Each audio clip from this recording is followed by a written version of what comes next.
But let's get to the escalation of this by throwing it to our good friend, Matt Walsh. Matt Walsh tweeted, "These hearings on abortion are instructive. The liberal witnesses have refused to condemn infanticide, refused to define the word woman, and claimed that men can get pregnant. We cannot share a country with these people. There can be no unity. They are lunatics and monsters. I don't respect them. I have nothing in common with them. I detest everything they believe and stand for. They feel the same about me. We simply cannot go on this way." Matt previously had tweeted, "We are a nation divided over whether pregnant men exist. The coming civil war will certainly be the weirdest one in history." So it may be a bit silly. A lot of people keep denying the reality of what's happening in this country. But I don't think Matt's wrong when he says he detests them. I certainly believe he does. But they feel the same way about him. They certainly do. So at a certain point, we are inching towards what many people refer to as, at the very least, peaceful divorce. Peaceful divorce. I have a chapter of that in my book right there. We'll Be Back, Fall and Rise of America. I have to mention it like every time because otherwise Regnery will keep my family hostage. So good. So real quick, I want to ask you about that.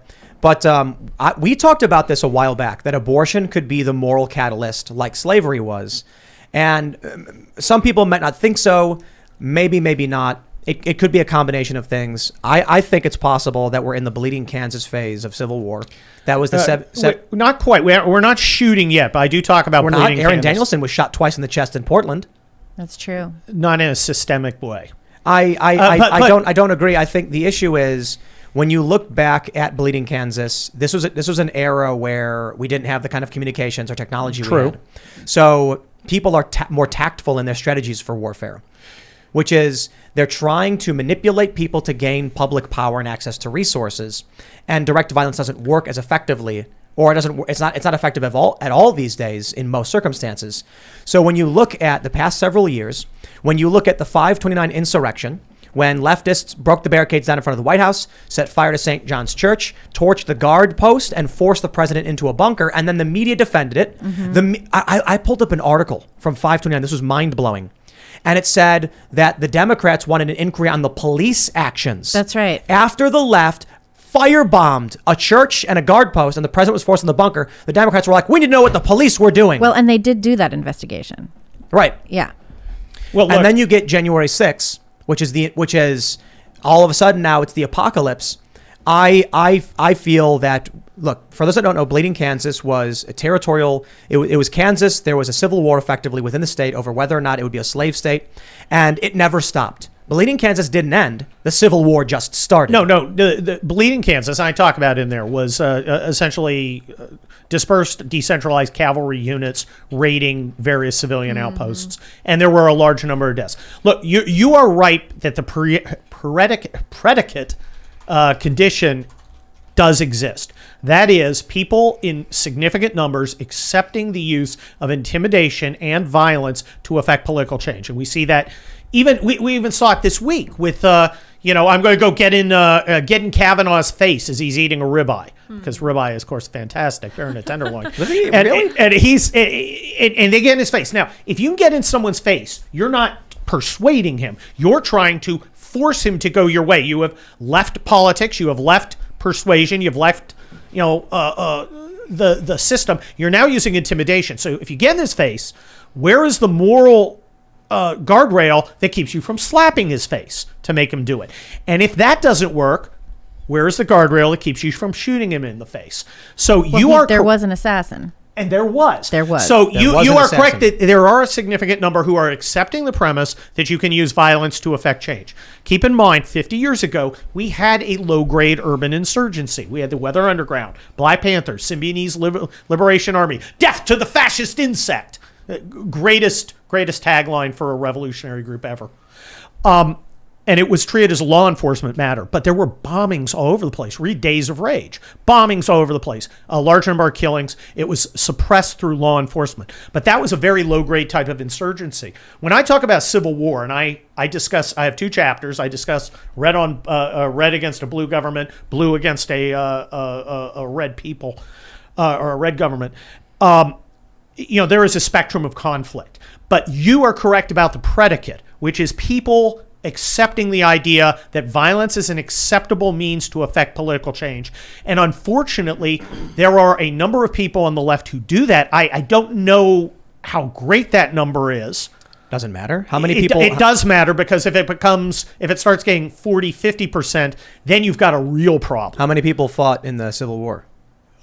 See, that's when it becomes 40, 50, 60, 10%. 70, 80%. 10%. Yes, but the people supported them.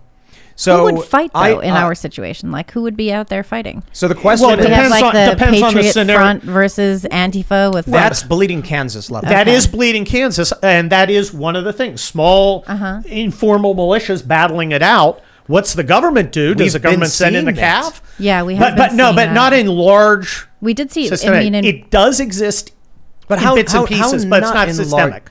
we had rioting in Portland for 120 days. Yes. firebombing federal buildings. Yes, correct. We had since when did it start? 2017. Oh, We had yeah. the battle for Berkeley, Right, right. All the that stuff. Chaz in multiple Right. cities. Even until recently, you had the autonomous zone in Minneapolis.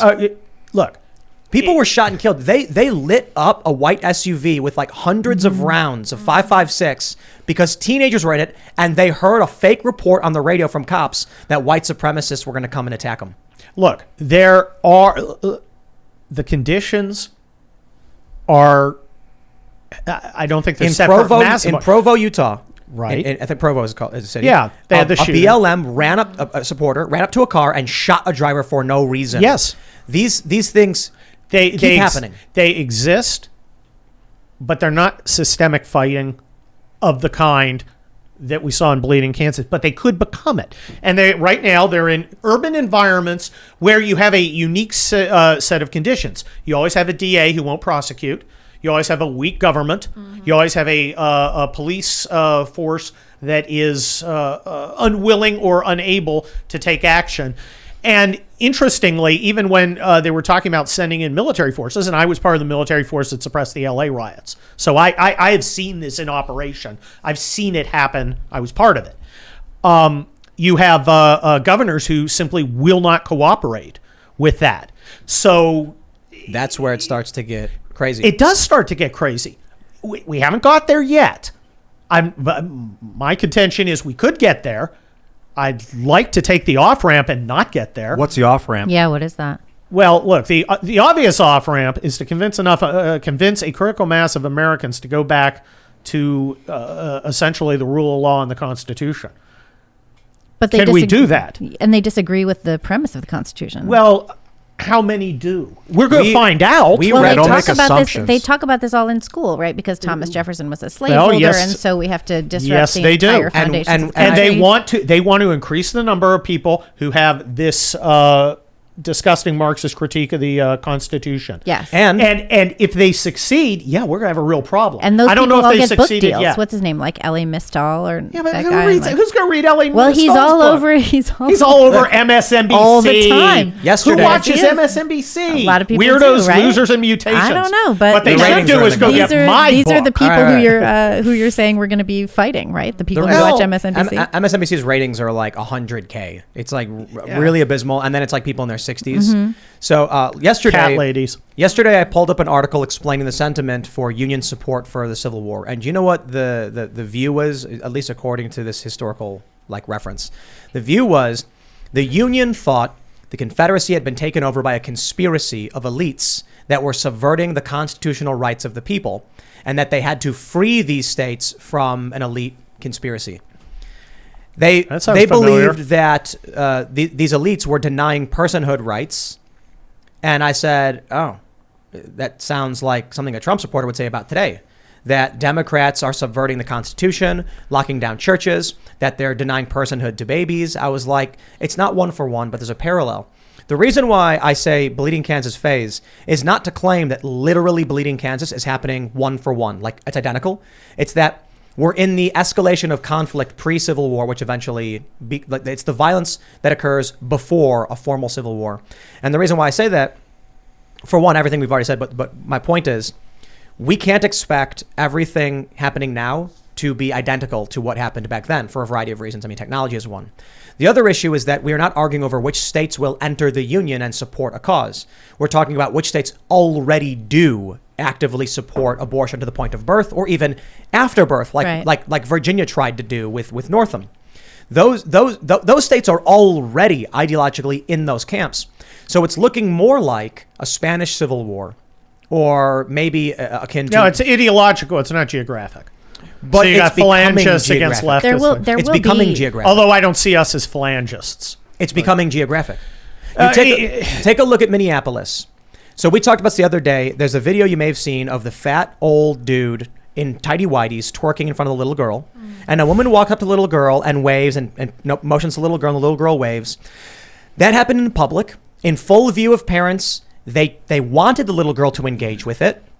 But I guarantee you, if I give that video, if I took it and I went to an advertising agency and said, I want this, it's a pride event in public with families and kids, it's wholesome, nobody's nude, they're all fully clothed, and I want it on a billboard in Times Square, they would say, get out of this building. This is disgusting. What are you doing? But why is it then that it would be allowed in public in these cities? Where are the people like us that would say that's bad to actually be on the ground in those places to tell them to stop? Why is it that Libs of TikTok posted this video? A father said, I'm going to read for you this book. And the guy said, you can't read that. It's illegal. And he said, but it's in our schools.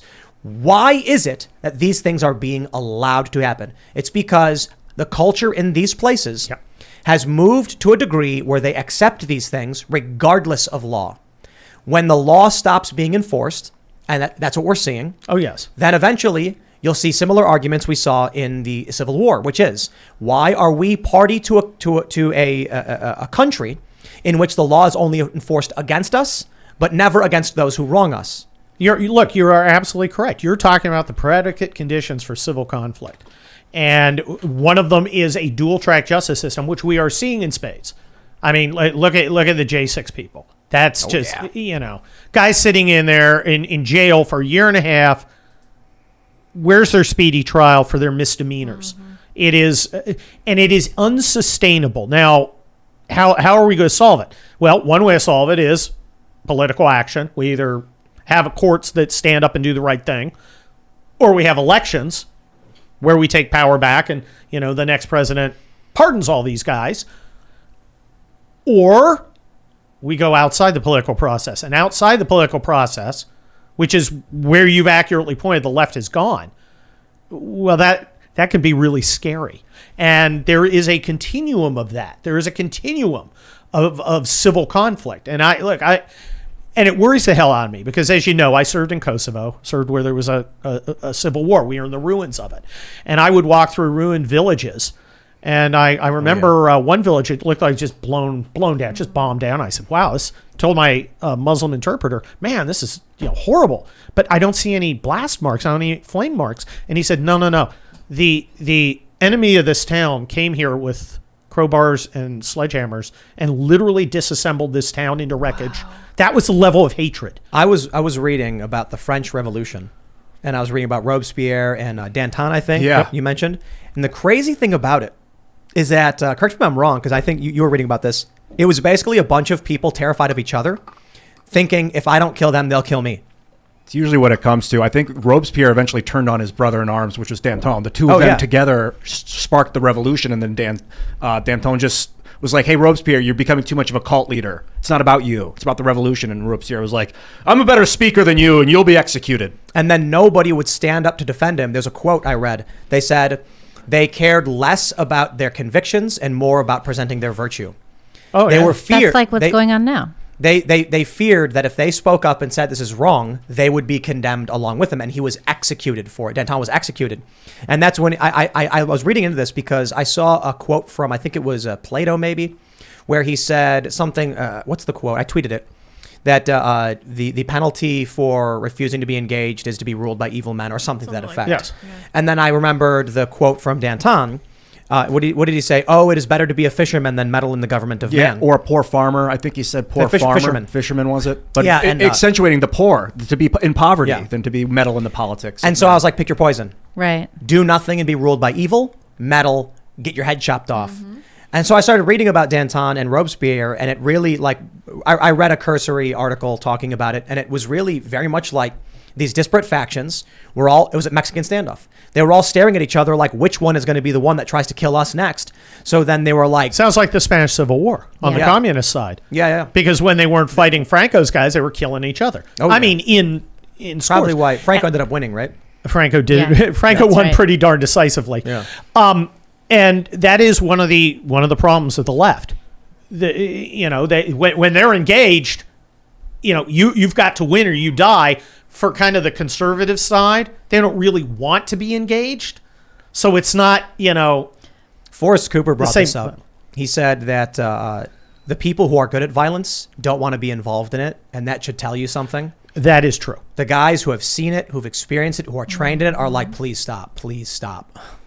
One of the problems with the left is, well, I mean, look at the Uvalde footage of the cops. Devastating, right? That's cops so milling devastating. around for, that's one untrained little mutant, 18 years old, not tactically proficient. He's got a weapon, but there's like 20 of them, and they won't rush him. What are they going to do about 400,000 guys who are trained and who are ideologically committed and who aren't 18 Even a years few old? thousand. You ever tried building a house of cards? Even You ever- five. Like, what would they do against five guys? You Well, ever- you ever- look They at don't what do happened in anything. Boston. Right. Two mutants, two little mutants, That's right. shut down Boston. Two guys with handguns and the occasional pressure cooker bomb shut down Boston. Have you ever tried to build a house of cards? You get playing Yeah, cards. yeah. Sure. It's tough. It takes a lot of time and energy. Yeah. And then someone can go Yep. tiny, and the whole thing comes crumbling down. My point is, it is extremely difficult to build a complex machine. It is extremely easy to disrupt one. I look at it as a Jenga tower. You know the little game, you have little blocks. And the leftists, first of all, you got to understand, the leftists, our ruling class, inherits this Jenga tower. They didn't build it. They're cultural trust fund babies. It was handed to them. They got their credentials at Harvard, and then they took their jobs running the institutions, which they have no particular appreciation of or even understanding of. They just got it, and they use them for their own power. And they think they can pull out these things from the Jenga tower because it never occurred to them how hard it is to build that tower, and it never occurred to them that it could possibly collapse. But it can. And that's been going on for a long time. It's Yes. been going on since the 70s. There's this great play by Yes. Jules Pfeiffer called Little Murders. And I don't know if you know the play, but everything's getting destroyed in New York City. And it's this wild story where the police are trying to figure out there's like a shooter. Every time you go outside, people are getting shot. The murders are just skyrocketing as they were in New York City. And you have the police being like, this is a conspiracy to make the police look bad because we can't figure out who's killing everybody.